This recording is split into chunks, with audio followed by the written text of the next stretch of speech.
नमस्कार मित्रों, राधे राधे, जय श्री कृष्णा। मित्रों,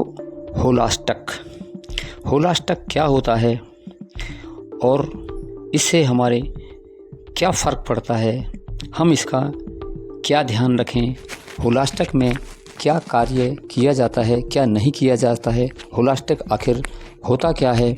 तो आइए आज इसी के ऊपर चर्चा करते हैं, जानते हैं होलाष्टक के बारे में, जो कि होली के समय आता है। मित्रों, तो जानते हैं होलाष्टक क्या होता है। 7 मार्च शुक्रवार से 13 मार्च गुरुवार 2025। होलाष्टक का आरंभ 7 मार्च 2025 को शुक्रवार के दिन से होगा। होलाष्टक समाप्त होगा 13 मार्च 2025 को गुरुवार के दिन तक रहेगा। सदाबहार वृक्ष। अन्य जानकारी। सदाबहार वृक्ष फाल्गुन मास के शुक्ल पक्ष की अष्टमी से लेकर पूर्णिमा तिथि तक होलाष्टक माना जाता है। होलाष्टक होली दहन से पहले के 8 दिनों को कहा जाता है। होलाष्टक समाप्त होने तक केवल सतलज, रावी एवं व्यास नदी के क्षेत्रों में तथा त्रिपुष्कर क्षेत्र में विवाह आदि शुभ कार्यों का निषेध हो जाएगा। अब से जैनियों का अष्टाहनिका व्रत का आरंभ हो जाएगा।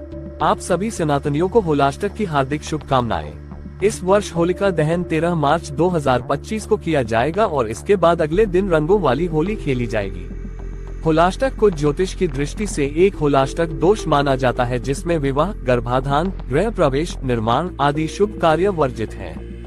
भारतीय मुहूर्त विज्ञान व ज्योतिष शास्त्र प्रत्येक कार्य के लिए शुभ मुहूर्तों का शोधन कर उसे करने की अनुमति देता है। 13 मार्च 2025 गुरुवार को होलिका दहन के साथ इसकी समाप्ति होगी।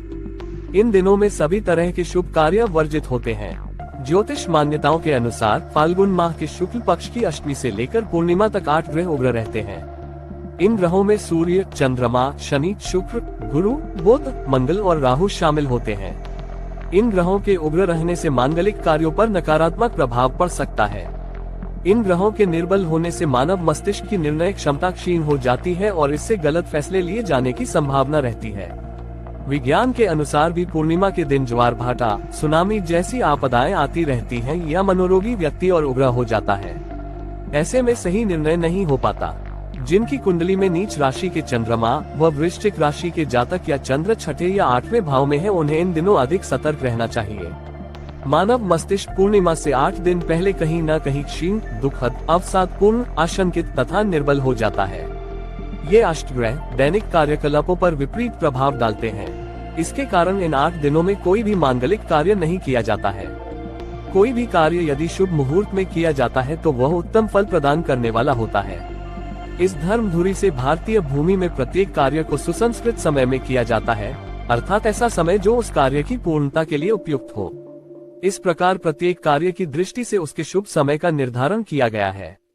जैसे गर्भाधान, विवाह, पुंसवन, नामकरण, चूड़ाकरण, विद्यारंभ, गृह प्रवेश व निर्माण, गृह शांति, हवन, यज्ञ कर्म, स्नान, तेल मर्दन आदि कार्यों का सही और उपयुक्त समय निश्चित किया गया है।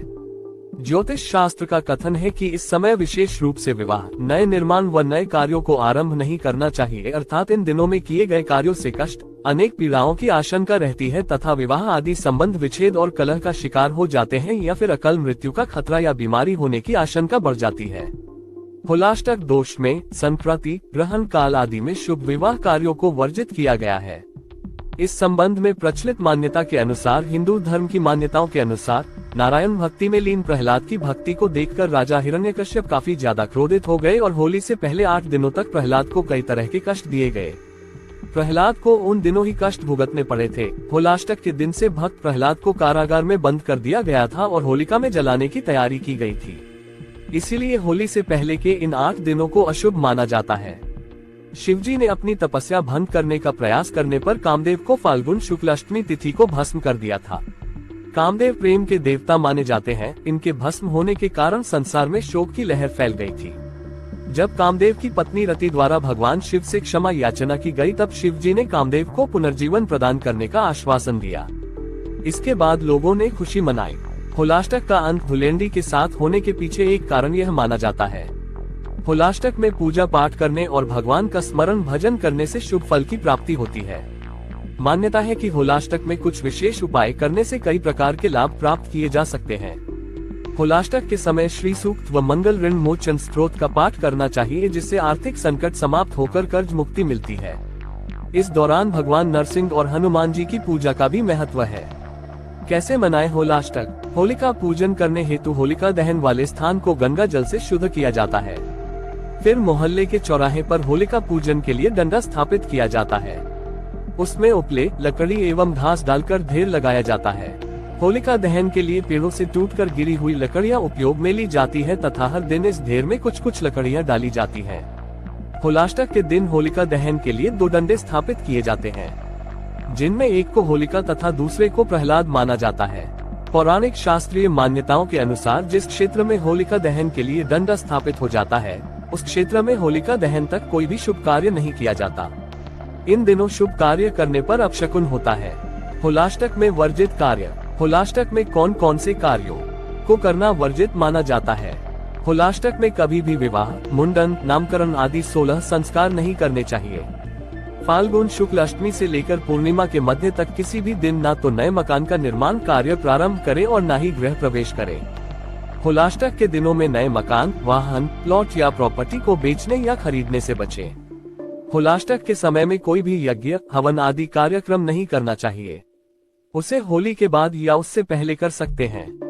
मित्रों, ये थी जानकारी होलाष्टक को लेके। ये जानकारी आपको कैसी लगी, कृपया आप हमें कमेंट्स करके ज़रूर बताइए। कमेंट्स में राधे राधे, जय श्री कृष्णा लिख सकते हैं।